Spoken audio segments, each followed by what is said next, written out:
Assalamualaikum warahmatullahi wabarakatuh.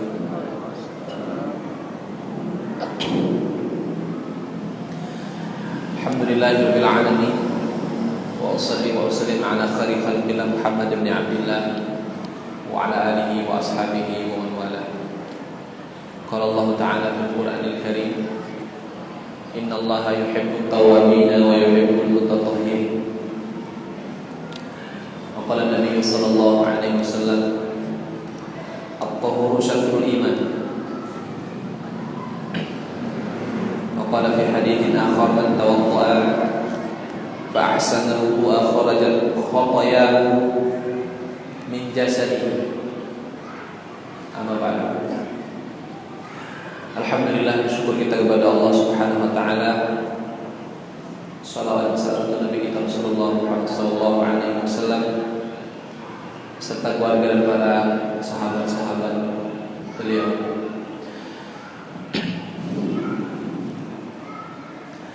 Bapak Ibu para jamaah kaum muslimin rahimakumullah, pada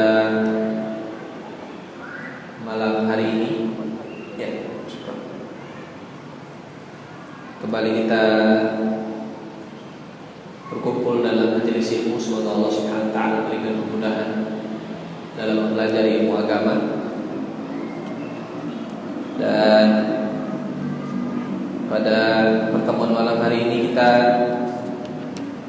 ambil pada bab fadlul wudu, yaitu keutamaan berwudu.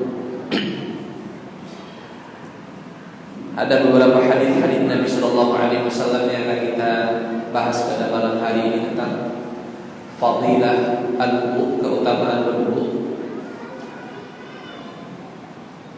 Untuk diketahui bahwa berwudu ini ibadah, maka ibadah itu adalah tauqifi. Tauqif itu artinya adalah ada ketentuannya. Yang menentukan adalah Allah dan Rasulullah sallallahu alaihi wasallam. Maka ketika berwudu ini adalah ibadah, kita harus benar-benar mengikuti tata cara berwudu yang telah diajarkan oleh Nabi sallallahu alaihi wasallam, agar wudu kita ini benar. Dan kalau wudu kita benar, maka keutamaan berwudu akan kita dapatkan. Kalau wudu kita tidak benar, salah, maka keutamaan berwudu itu tidak kita dapatkan. Dan untuk kita ketahui bahwa setiap ibadah yang memiliki keutamaan, apabila ibadah itu tidak dilakukan dengan cara yang benar, maka keutamaannya tidak didapat, karena ibadah itu dilakukan dengan tata cara yang salah. Maka karena pembahasan kita bukan pembahasan fikih, bukan tata cara berwudu, pembahasan kita lah tentang keutamaan berwudu, maka saya tidak bahas tentang tata cara berwudu. Mungkin nanti satu saat bisa sekali kita bahas tentang cara berwudu. Bapak Ibu rahimakumullah, sebelum kita membacakan beberapa hadis-hadis tentang berwudu ini atau keutamaan tentang berwudu ini,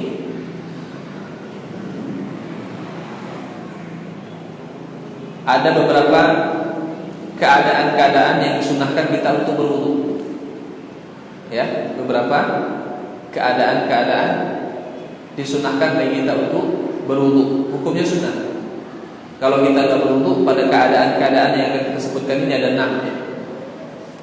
Maka ya kita tidak berdosa. Akan tetapi yang pertama, kita meninggalkan sunnah Nabi sallallahu alaihi wasallam. Kemudian yang kedua, kita meninggalkan pahala yang seharusnya bisa kita dapatkan melalui berwudu ini.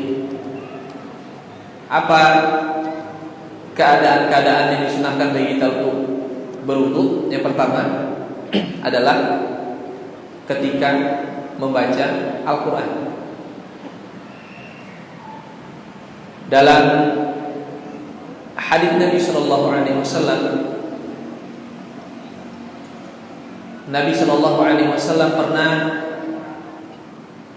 menyebutkan, ini akrahu an azkurallah fi ghairi taharatin, atau kama qala sallallahu alaihi wasallam. Rasulullah mengatakan, saya tidak mau menyebut nama Allah atau berzikir. Ya, baca Quran itu juga bahagian dari zikir. Itu tanpa dalam keadaan berwudu. Nah, jadi hadis ini juga kita ambil sebuah hukum fikih bahwa secara adab membaca Al-Quran itu lebih diutamakan dalam keadaan berwudu daripada tidak berwudu. Dan perlu disama-sama diketahui bahwa orang yang dalam keadaan berhadas, baik hadas besar ataupun hadas kecil, itu tidak dilarang membaca Al-Quran. Ya, tidak dilarang membaca Al-Quran kecuali dalam keadaan junub, ya, janabah. Nah, itu Nabi Shallallahu Alaihi Wasallam disebutkan oleh Aisyah radhiyallahu anha bahwa Nabi Sallallahu Alaihi Wasallam itu selalu membaca Quran dalam keadaannya kecuali ketika beliau dalam keadaan junub dan belum mandi. Maka kalau misalnya ada orang batal wudu, bolehkah dia baca Quran? Boleh. Wanita haid bolehkah baca Quran? Boleh. Wanita nifas bolehkah baca Quran? Boleh. Yang tidak dibolehkan adalah orang yang dalam keadaan junub, baik laki-laki ataupun wanita. Karena junub itu hadas besar dan dia harus dihilangkan dengan mandi dulu, setelah itu baru bisa baca Quran. Nah, terkait dengan memegang Al-Quran, ini baru hadas besar, lebih baik tidak memegang Al-Quran. Sedangkan hadas kecil seperti misalnya sudah buang angin gitu kan, boleh kayak pegang Quran? Boleh kan? Gak apa-apa insyaallah. Tapi kalau hadas besar seperti wanita haid, wanita haid, nifas dan junub, itu diupayakan tidak memegang Al-Quran. Jadi nanti kalau ada yang bertanya, kalau seorang wanita haid mau baca Quran boleh atau tidak? Boleh. Megang Al-Quran boleh atau tidak? Jawabannya nggak boleh. Jadi baca Qurannya dari mana? Bisa dia baca dari hafalannya atau dia baca dari handphone, HP, nggak apa-apa. Karena HP itu walaupun ada bacaan Al-Qurannya, dia tidak disebut dengan Al-Quran, nggak apa-apa.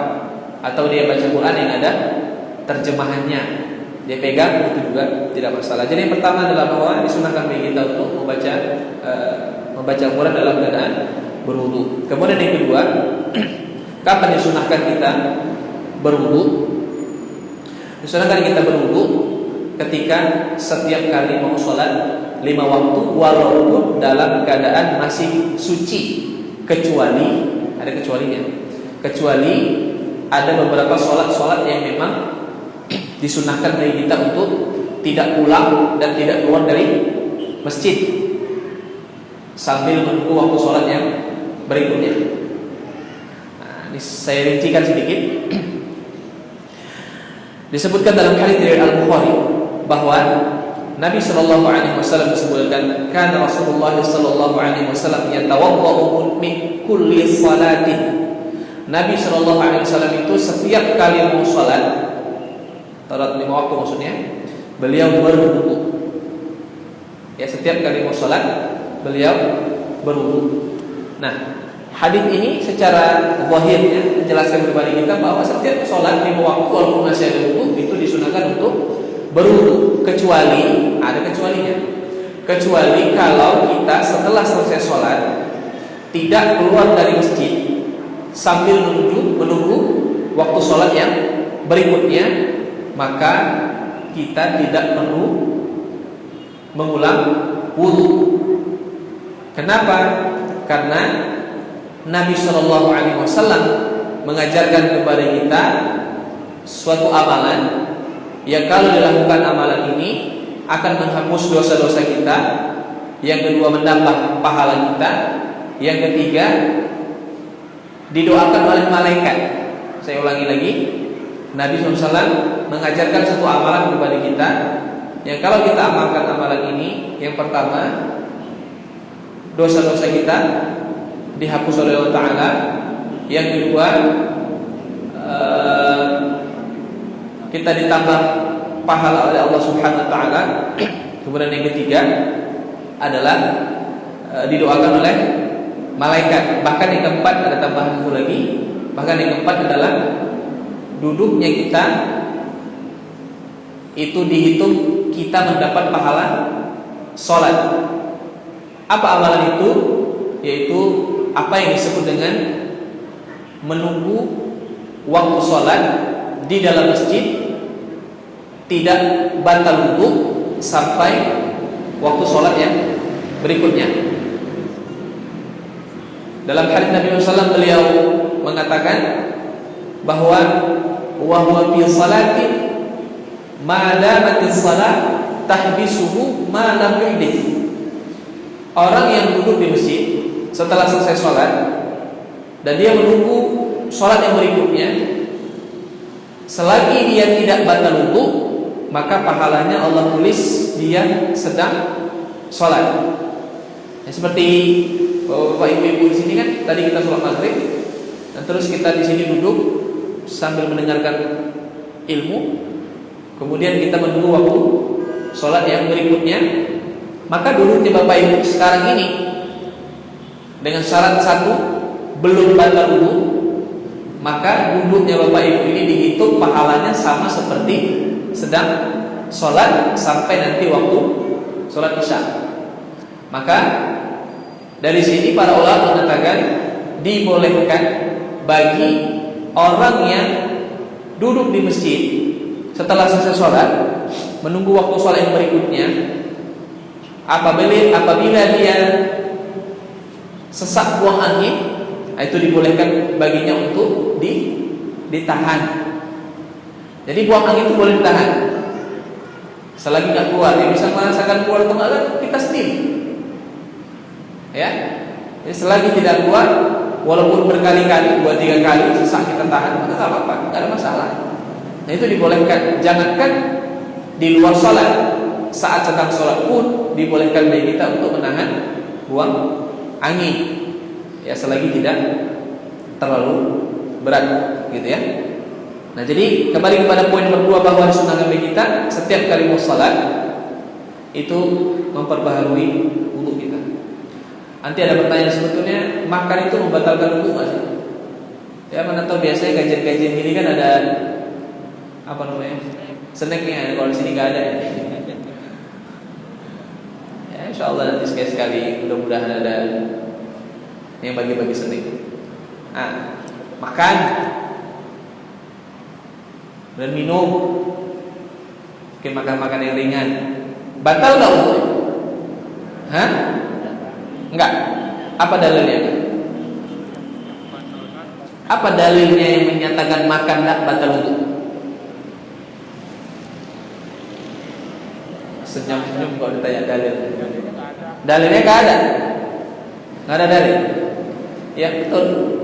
Jawabannya karena tidak ada dalil yang memerintahkan kita untuk berwudu setelah makan. Kan sederhana. Enggak ada dalil yang mengajarkan kita untuk berwudu setelah makan, kecuali dua. Yang pertama, Nabi SAW berwudu setelah makan daging onta. Di sini nggak ada onta, nggak berlaku bagi kita. Nah, yang kedua, Nabi SAW memerintahkan para sahabat untuk berwudu dari atau setelah makan makanan yang tersentuh api. Artinya makanan yang dibakar, ikan bakar, ayam bakar, kambing bakar, semua yang bakar-bakar. Tapi itu pun hukumnya apa? Sunnah, tidak wajib, maka ini juga tidak dianggap membatalkan berwudu. Nah, gitu ya. Jadi anggapan sebagian orang bahwa makan itu membatalkan wudu, justru itu tidak berdalil. Jadi nggak ada masalah, nggak apa-apa. Yang benar itu, ini yang ketiga, ini yang benar terkait dengan makan harus wudu, berkaitan dengan hubungan antara makan dengan wudu. Nah ini yang ketiga baru benar. Ini perhatikan yang ketiga, terutama yang sudah berkeluarga, sudah berumah tangga, suami istri, bahwa Nabi Sallallahu Alaihi Wasallam setiap kali dalam keadaan junub, belum mandi wajib, berhubungan suami istri jima, kemudian beliau mau makan, maka beliau berwudu terlebih dahulu. Itu baru benar. Nah, disebutkan oleh Aisyah radhiyallahu anha dalam hadis dari Muslim bahwa Nabi SAW kana Rasulullah SAW idza kana junuban, idza kana Rasulullah SAW junuban fa arada an ya'kula aw yanama yatawadda wudu'ahu lis-shalah. Nabi SAW itu apabila dalam keadaan junub, dan dia junub nih, tahu ya junub ya, jenabah setelah hubungan suami istri. Nah, itu kan junub namanya, berhadas besar. Nah, habis hubungan suami istri lapar, kemudian mau makan, belum sempat mandi wajib belum, maka Nabi SAW berwudu sebelum makan. Nah itu baru benar. Dan ini hukumnya juga sunnah, tidak wajib. Gitu dia. Kemudian satu lagi kata Aisyah radhiyallahu anha, awiyanama, atau Nabi SAW mau tidur.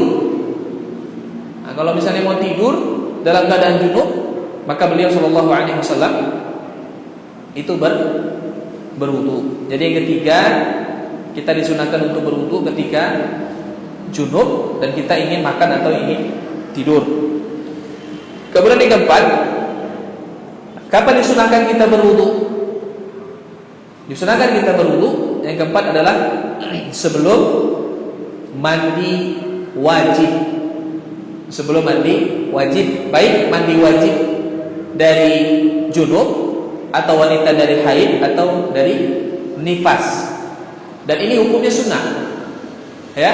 Dan hukumnya ini adalah sunnah. Dan perlu dipahami bahwa, ini singkat saja, mandi wajib itu, ya, mandi wajib itu ada dua cara. Ya, ada dua cara dan kedua cara ini benar, boleh dan sah mandinya dan sudah terangkat hadas besarnya. Yaitu yang pertama disebut dengan mandi wajib, caranya ya, mandi wajib sesuai sunnah, yaitu diawali dengan berwudu, setelah itu baru mandi sekujur tubuh. Dan harus dipahami bahwa berwudu sebelum mandi wajib itu bukan wajib hukumnya, tapi adalah sunnah. Kenapa Nabi SAW wudhu dulu sebelum mandi wajib? Jawabannya karena Nabi menghormati, bahasa itu ya. Nabi SAW menghormati wudhu sebelum mandi. Artinya Nabi SAW mau menghilangkan hadas besar, maka beliau SAW berwudhu dulu. Dan ulama-ulama fikih menyatakan bahwasanya berwudhu sebelum mandi wajib itu hukumnya sunnah saja, tidak wajib, dan bukan menjadi bahagian dari rukun mandi wajib. Itu dia. Yang kedua, caranya adalah cara apa yang disebut dengan istilah mandi wajib biasa. Mandi wajib biasa itu seperti apa? Mandi wajib biasa itu yang penting niat dalam hati, mau menghilangkan hadas besar, kemudian kita tambahkan mungkin bismillah, baca bismillah, dan ini bahagian dari yang sebagian ulama mengatakan wajib. Setelah itu kita basahi seluruh tubuh kita dari rambut sampai kaki kita semuanya tanpa terkecuali, tidak diawali dengan berwudu, itu juga sudah sah mandi wajibnya. Gitu dia. Nah sekarang pertanyaan sedikit sebagai tambahan, nggak apa-apa saya kira, karena ini sempat ditanyakan ke saya dan sempat sedikit dibandingkan dengan beberapa riwayat hadis ya. Hingga akhirnya setelah saya pelajari, saya kaji perkataan para ulama juga, ternyata ini ada rincian. Jadi gini, dalam hadis Aisyah radhiyallahu anha ada 3 hadis ini. Ya, 3. Ini perlu diperhatikan sekali Bapak Ibu rahimahullah. Yang pertama hadis Aisyah. Aisyah mengatakan Nabi itu setelah mandi beliau tidak berwudu lagi kalau mau sholat. Itu dia, 1. Jadi Nabi mandi kemudian mau sholat. Kan seharusnya sholat itu harus pakai wudu, tapi enggak wudu lagi. Itu yang pertama. Nanti saya jelaskan secara terperinci. Yang kedua, perkataan dari Ibnu Umar radhiyallahu anhu. Ibnu Umar radhiyallahu anhu ketika dia ditanya oleh sahabat, artinya sahabat ini tabi'in ya, kalangan tabi'in, apakah saya perlu berwudu ketika saya selesai mandi kalau saya mau sholat? Itu pertanyaannya. Apa kata Ibnu Umar radhiyallahu anhu? Beliau mengatakan itu mubazir. Artinya apa? Hah? Gak perlu, ngapain lagi wudu kalau sudah mandi? Pertanyaannya adalah 2 aja ya riwayatnya disebutkan. Mandi yang dimaksud ini mandi apa? Hah? Dari mana tahunya? Di sini ada khilaf ulama. Ya, ini ada khilaf ulama. Sebahagian ulama mengatakan mandi apa saja. Tapi ini jangan dibuat kesimpulan dulu ya. Yang pula nanti belum lagi saya jelaskan sudah disimpulkan. Jangan disimpulkan dulu. Tahan dulu, pahami dulu aja. Sebagian ulama mengatakan semua mandi, mau mandi wajib, mandi biasa, yang penting riwayatnya mengatakan Aisyah dari Nabi mandi, setelah mandi mau sholat gak wudu lagi. Kan gak ada penjelasan mandi junub. Ya udah kita ambil aja hadis ini secara umum. Kan gitu dia. Ibnu Umar juga sama tadi. Jelasan dia mengatakan mandi, pokoknya setelah mandi mau wudu, enggak usah wudu lagi karena itu sudah bahagian dari sudah cukup, enggak perlu mandi lagi. Ini sebagian ulama mengatakan tidak perlu mandi, tidak perlu berwudu kalau sudah mandi. Misalnya mandi sore jam 6 mandi, mau sholat maghrib enggak perlu lagi wudu. Menurut sebagian ulama yang memahami 2 riwayat ini secara zahir, tekstual. Sebagian yang lain, nah, dan ini yang rajih, dan ini yang kuat, dan ini yang dipegang oleh jumhur ulama, bahwasanya yang dimaksud dengan mandi sini adalah mandi apa? Mandi janabah, dikuatkan dalam hadis Nabi sallallahu alaihi wasallam yang diriwayatkan oleh Imam At-Tirmidzi. Di situ ada kata idza kana ada kata waslu minal janabah, yaitu mandi dari mandi wajib. Kenapa mandi biasa tidak dikatakan tidak boleh kita katakan tidak perlu wudu lagi? Karena kalau kita mandi biasa tidak ada niat menghilangkan hadas. Mandi sore-sore apa ada niat menghilangkan hadas besar atau hadas kecil? Enggak ada. Yang ada pulang kerja baju basah berkeringat, daki udah banyak, udah gerah kali, langsung kamar mandi, yang penting seger gitu kan. Terus sholat maghrib, itu sholatnya tidak sah. Ya, harus pahami ya bahwa riwayat dari Aisyah tadi dan riwayat dari Ibnu Umar tadi yang dimaksud di situ adalah mandi wajib. Makanya di antaranya Imam An-Nawawi ketika menjelaskan hadis ini beliau mengatakan mandi wajib maksudnya itu bukan mandi biasa.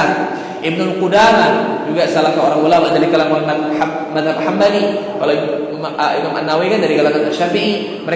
Beliau juga mengatakan bahwa yang dimaksud itu adalah mandi janabah, mandi wajib. Kenapa mandi wajib? Kalau kita selesai mandi wajib tidak perlu berwudu lagi kalau mau sholat. Itu kenapa? Sebabnya adalah karena kalau kita mandi wajib, kita menghilangkan hadas apa? Hadas besar. Kalau hadas besar sudah hilang, pasti hadas kecil sudah juga terangkat dia. Itu dia, walaupun sekali lagi saya ulangi, mandi wajib kita tidak didahulukan dengan wudu. Ini harus pahami karena Saya khawatir nanti mandi biasa setiap kali habis mandi mau sholat nggak wudu, ini nggak bisa. Karena dia setiap amalan terus pakai niat. Kalau niatnya menghilangkan hadis besar ya. Jadi yang keempat adalah sebelum mandi wajib. Yang kelima, kapan disunahkan kita berwudu? Yaitu sebelum tidur. Terkhusus ini lebih lagi ya anjurannya, bahkan sebagian ulama mengatakan wajib. Sebahagian, tapi Allah alim rajih adalah sunnah, tidak sampai wajib. Yaitu berwudu sebelum tidur bagi yang junub, yang hubungan suami istri, kemudian tidur, belum mandi, tidur malam. Boleh nggak ini tidur dalam keadaan kita berjunub? Ya boleh kan, saya bilang tadi. Hukumnya adalah sunnah. Mana dalilnya? Hadis Bukhari Muslim yang bertanya Abu Bakar As-Siddiq radhiyallahu anhu. Abu Bakar As-Siddiq radhiyallahu anhu nanya kepada Nabi SAW, ya Rasulullah, ayarqudu ahaduna wa huwa junubun min ahlihi? Ya Rasulullah, apakah boleh seseorang itu langsung tidur setelah dia berhubungan suami istri dan dia tidak mandi sebelum tidur? Maka Nabi SAW berkata, iya boleh. Idza tawaddaa ahadukum falyarqud. Kata Nabi SAW, boleh, silahkan, dengan syarat sebelum tidur harus berwudu. Maka saya katakan tadi sebagian ulama mengatakan wajib. Kalau kita nggak mandi sebelum tidur dalam keadaan junub, kita diwajibkan untuk berwudu. Tapi Allah alam yang rajih adalah sunnah juga hukumnya. Dan termasuk juga walaupun dalam keadaan tidak junub tetap kita disunahkan untuk berwudu setiap kali mau tidur. Nabi SAW mengajarkan adab tidur kepada kita. Ya, beliau sampaikan dalam hadis beliau Imam Al-Bukhari. Nabi SAW mengatakan, "Idza awaita ila firashika, idza ataita madja'aka." Dan apabila kamu mau tidur, fatawadda wudu'aka lis-shalah. Yang pertama, berwudulah kamu seperti wudu'mu mau salat. Itu yang pertama.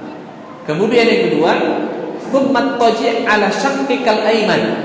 Kemudian tidurlah kamu dengan posisi miring ke kanan. Tidur itu paling enak miring ke kanan nih. Miring ke kanan. Tapi ya itu sunnah saja, adab.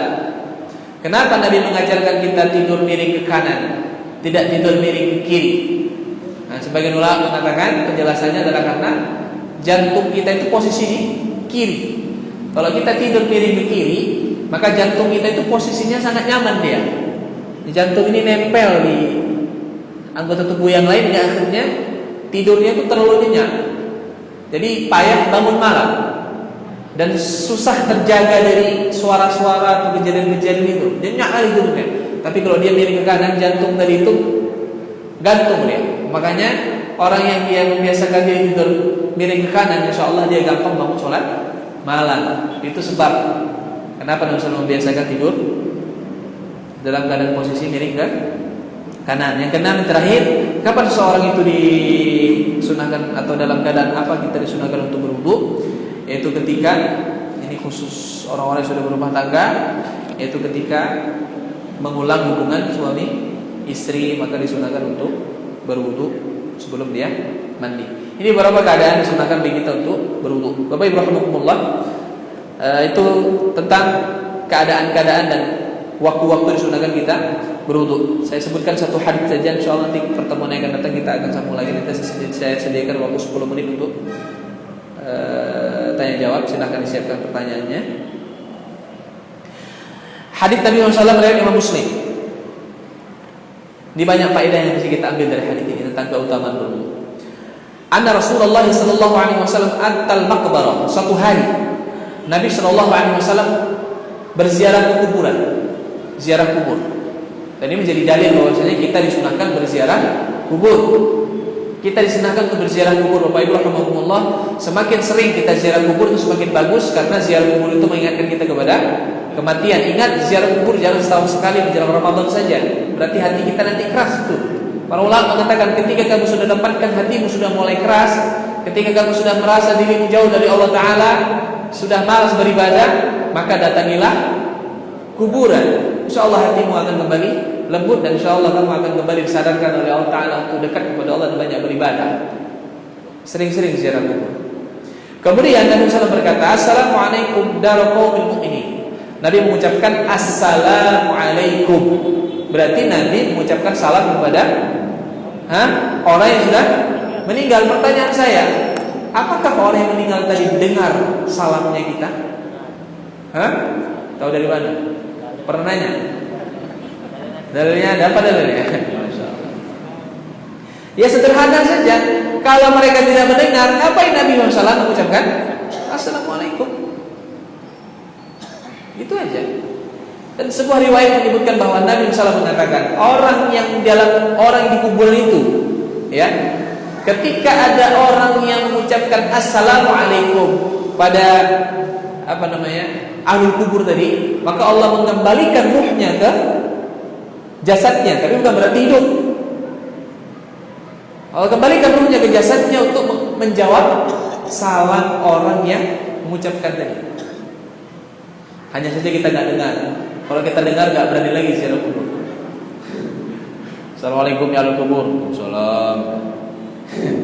Nggak ada, nggak usah takut, nggak ada hantu. Hantu itu nggak ada, yang ada jin yang menakuti kita saja. Dan ini jadi dalil bagi kita bahwasanya setiap kali kita masuk kubur minimal kita ucapkan Assalamualaikum ya ahlal kubur. Kalau kita nggak bisa menyebutkan ya ahlal kubur, baca aja Assalamualaikum, udah cukup. Kalau Nabi SAW mengajarkan kepada kita Assalamualaikum ya dar qaumil mu'minin wa Assalamualaikum, semoga Allah memberikan keselamatan kepada kalian para penghuni tempat ini dari kalangan kaum muslimin. Wa inna insyaallah bikum lahiqum, insyaallah kami akan menyusul kalian. Nah itu dia bahasa insyaallah, nanti kita akan menyusul mereka. Kemudian Nabi SAW berkata ketika itu, waditu anna qad ra'ayna ikhwana. Nabi SAW berkata, aku sangat berkeinginan, atau kami sangat berkeinginan, tapi maksudnya Nabi SAW sangat berkeinginan untuk bertemu dengan teman-teman kami. Dan Nabi berkata, aku sangat berkeinginan untuk bertemu dengan teman-temanku. Kemudian para sahabat heran, apa maksud Nabi SAW berkata beliau ingin bertemu dengan teman-temannya? Maka mereka bertanya kepada Nabi SAW, ya Rasulullah, alasna ikhwanaka ya Rasulullah, ya Rasulullah, bukankah kami ini teman-temanmu? Jadi teman yang mana lagi yang kau maksud, gitu kan? Maka Nabi SAW berkata, antum ashabi, kalian adalah sahabatku. Nah, jadi Nabi itu menyebut orang-orang yang beriman yang hidup bersama Nabi itu dengan istilah sahabat. Sedangkan Nabi berkata, aku ingin bertemu dengan teman-temanku. Maka ketika sahabat tadi berkata, Rasulullah, kami ini bukan teman rupanya, gitu loh bahasa kita. Maka Nabi berkata, kalian bukan temanku, tapi kalian sahabatku. Di sini juga menjadi dalil bahwa sahabat itu punya kedudukan yang tinggi dalam syariat agama ini di hadapan Allah dan Rasulnya Shallallahu Alaihi Wasallam. Kemudian Nabi SAW berkata, yang dimaksud dengan teman-temanku adalah yaitu orang-orang yang beriman kepadaku setelah aku meninggal dan mereka belum pernah melihatku. Ternyata kita ini dirindukan oleh Nabi SAW. Nabi sudah berkeinginan ketemu sama kita, tapi tidak mungkin. Dan Nabi SAW menyanjung kita ini beriman saat kita tidak melihat Nabi SAW. Tapi jangan salah, kalau ditanya mana lebih bagus, sahabat atau kita? Nanti orang bilang sahabat wajarlah melihat Nabi akhlaknya baik, Nabi jujur, Nabi hidup dengan mereka terkesima dengan Nabi, maka mereka beriman. Kalau kita ini, kita nggak lihat Nabi, jarak antara Nabi dengan kita sudah 1400 tahun yang lalu, apakah kita lebih hebat nih dari sahabat? Kita beriman saat kita nggak melihat Nabi. Ya, jawabannya sahabat lebih utama. Karena Nabi SAW mengatakan dalam hadis beliau berkaitan dengan maqam sahabat ini, beliau mengatakan khairun nasi qarni, sebaik-baik manusia adalah orang yang hidup di zamanku. Siapa? Sahabat. Tsumma alladzi yalunahum, kemudian generasi setelahnya. Generasi kita ini sudah generasi keberapa dari Nabi? Kalau kita hitung generasinya 100 tahun aja, Kalau sekarang udah seberapa? 1400 tahun. Berarti kita generasi berapa ya? Generasi ke-14. Dari Nabi kan jauh kali dah. Maka kita ini tidak memiliki keutamaan yang hebat di hadapan sahabat. Karena saya pernah mendengar salah seorang berkata, kita ini lebih hebat daripada sahabat. Kenapa? Sahabat beriman kepada Nabi itu wajar karena mereka melihat Nabi. Kita kan nggak melihat Nabi, maka kita lebih hebat daripada sahabat. Ini bahaya. Bahasa seperti ini. Kemudian para sahabat berkata, "Ya Rasulullah, bagaimana cara engkau mengenal teman-temanmu atau umatmu nanti ketika hari kiamat? Kalau kami kan ini tanda nih sebulan. Kalau mereka nanti umat-umatmu kayak kita ini, bagaimana kita nanti dikenali oleh Nabi SAW? Sementara nanti kita semuanya mengharapkan minum dari telaganya Nabi SAW. Maka Nabi SAW mengatakan, intinya adalah hadis ini menyatakan bahwa aku mengenal umatku nanti di hari kiamat dari apa? Bekas wudhu yang keluar dari wajah mereka, tangan mereka dan kaki mereka sebagai tanda bekas wudhu. Maka Nabi SAW dalam hadis yang lain disebutkan, nanti di hari kiamat Nabi akan memanggil semua umatnya. Dari mana Nabi tahu? Dari bekas-bekas wudhu mereka dipanggil semua oleh Nabi SAW. Kemana dipanggil? Untuk minum dari telaga Al-Kautsar Nabi SAW. Yang Nabi SAW katakan, setiap umatku nanti akan kuberikan minum langsung dari tanganku. Itu kata Nabi SAW. Kemudian Nabi SAW mengatakan, siapapun yang meminum dari telaga ini, maka dia tidak akan pernah haus selama-lamanya. Itulah yang disebut dengan telaga Al-Kautsar. Tapi dalam sebuah riwayat Al-Bukhari diceritakan bahwa ada umat Nabi, bekas wudhunya ada di wajah, di tangan juga ada, di kaki juga ada. Nanti di hari kiamat mereka dipanggil-panggil oleh Nabi SAW, ya umat apa? Umatku kemari dipanggil oleh Nabi SAW, tapi mereka enggak dengar.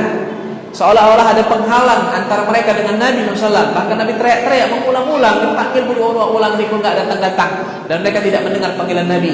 Tiba-tiba malaikat berkata atas perintah Allah Ta'ala, malaikat ini berkata bahwa Muhammad, innahum laisu min ummatik, mereka itu bukan lagi umatmu.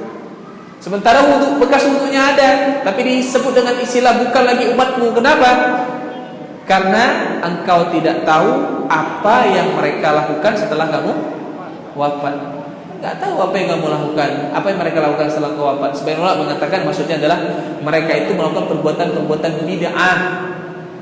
Karena lafaznya innaka la tadri ma ahdatsu ba'dak. Kamu enggak tahu bid'ah apa, ibadah-ibadah yang baru yang seperti apa yang mereka lakukan setelah engkau wafat. Maka dari hadis ini para ulama mengatakan bahwa orang-orang yang mengamalkan bid'ah itu nanti di hari kiamat terhalang dari syafaat Nabi SAW. Allah alam, saya kira ini aja dulu. Ada beberapa waktu. Ada pertanyaan kira-kira? Silakan. Ada nih? Ya, sebentar Pak. Gantian segera kasih nih. Assalamualaikum Ustaz. Waalaikumsalam warahmatullahi wabarakatuh. Ini masalah junub. Iya Pak. Ada orang yang masih junub baru melaksanakan junubnya, anaknya nangis, langsung dia membuat susu. Sedangkan dia mau mati itu boleh kan membuat susu anak kita. Baik Pak, terima kasih Pak. Nanti kita jawab ya Pak. Yang lain?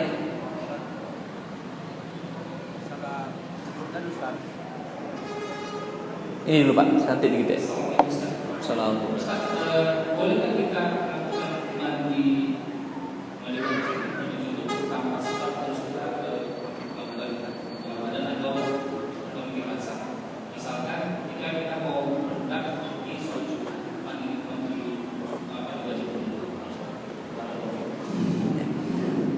Mandi wajib tanpa sebab, boleh atau enggak gitu ya? Assalamualaikum warahmatullahi wabarakatuh. Assalamualaikum warahmatullahi wabarakatuh. Masalah junub kan? Ya. Salah junub semua Pak ini. Masya Allah. Lanjut Pak. Saya mengatakan Ustaz, kita kan kalau mandi Ustaz tadi mandi wajib berwudu dulu. Ada yang mengatakan apabila kita ada wudu tersentuh pengalaman kita bisa membatalkan apa itu benar Ustaz. Assalamualaikum warahmatullahi wabarakatuh. Assalamualaikum warahmatullahi wabarakatuh. Ada lagi?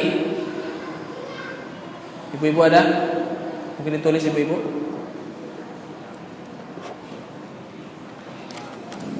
Baik.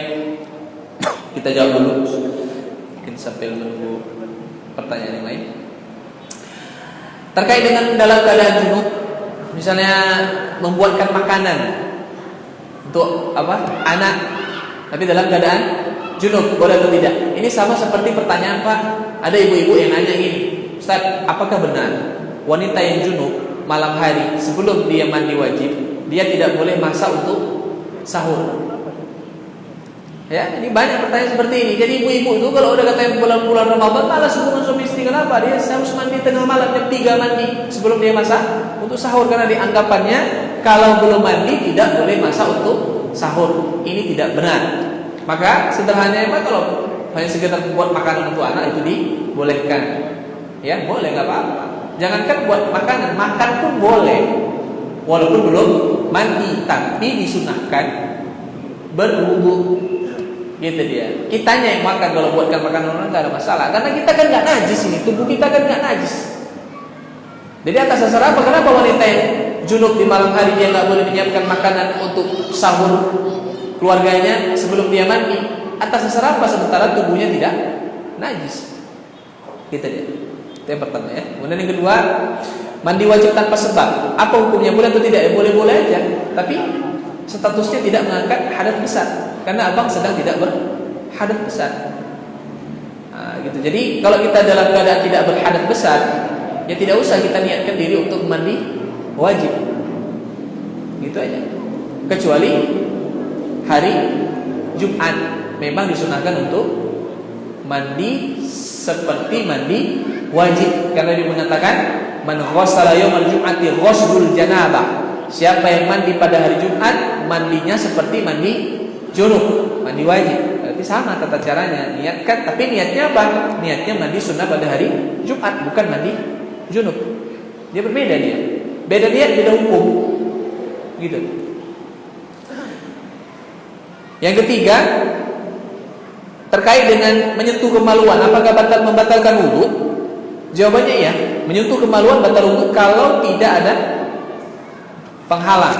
Kalau misalnya langsung ini batal wudu, tapi kalau ada penghalang, kain, handuk dan sebagainya tidak batal wudu. Kan gitu dia. Nah, terkait dengan orang mandi wajib, setelah mandi wajib kan enggak wudu lagi, langsung sholat aja bisa, karena dia sudah menghilangkan hadas besar, hadas kecil sudah terangkat. Saat kita mandi kan pasti menyentuh kemaluan. Dan apakah itu dikatakan kita membatalkan wudu? Jawabnya tidak. Kenapa? Karena mandi kita, saat kita mandi itu proses tatahur, proses sedang bersuci.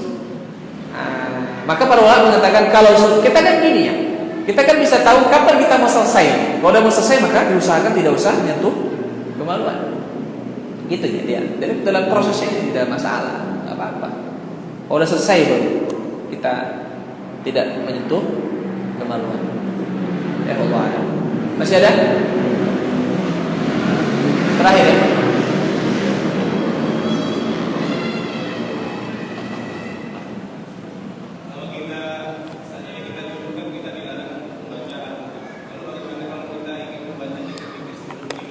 Masya Allah, bagus pertanyaan. Zikir-zikir sebelum tidur itu kan diantara ada ayat kursi. Nabi SAW mengatakan idza awaitan ila firashika faqra ayatul kursi. Kalau kamu mau tidur baca ayat kursi. Yang kedua, baca Aisyah radhiyallahu anha mengatakan Nabi itu kalau mau tidur baca qul huwallahu ahad, qul a'udzu birabbil falaq dan qul a'udzu birabbin nas dengan posisi seperti ini, kemudian ditiupkan dan diusapkan ke tubuh sebanyak 3 kali. Nah, pertanyaannya, kalau misalnya kita junub, bolehkah kita baca ayat kursi dan 3 kul tadi sementara Nabi SAW tidak mau membaca Al-Quran dalam keadaan junub? Jawabannya sederhana. Perhatikan baik-baik. Saat kita mau baca ayat kursi dan kita mau baca 3 kul, niat kita mau baca Quran atau niat kita baca zikir sebelum tidur? Hah? Niatnya baca Quran atau niat baca zikir sebelum tidur? Zikir sebelum tidur. Maka kan saya bilang nih, beda niat, beda hukum. Maka niat kita adalah baca zikir sebelum tidur, maka baca ayat kursi dan 3 kul tadi itu tidak menjadi masalah. Sama seperti doa ketika sujud. Rasul dilarang baca doa, Rasul dilarang baca Quran ketika sujud. Gak boleh baca Quran ketika sujud. Tapi kalau ada yang berdoa dalam sujud, dia baca doa yang wajib subhana rabbil a'la misalnya selesai, terus dia baca doa. Rabbana atina fid dunya hasanah wa fil akhirati hasanah wa qina adzabannar. Boleh atau tidak? Hah? Kenapa boleh sementara ayat ini ayat Al-Qur'an atau bukan? Ayat Al-Qur'an, dan Nabi tadi dilarang baca ayat Al-Qur'an ketika sujud. Tapi kenapa kita katakan boleh? Jawabannya sederhana, karena niat kita bukan baca Quran, tapi niat kita baca doa, dan sebaik-baik doa adalah dari Al-Quran. Nah gitu dia, ada sedikit perbedaan, ini nggak apa-apa, baca aja. Allah alam. Demikian kajian kita, insyaallah kita sambung pada pertemuan yang akan datang. Subhanallah wa bihamdika asyhadu an la ilaha illa anta astaghfiruka wa atubu ilaik. Assalamualaikum warahmatullahi wabarakatuh.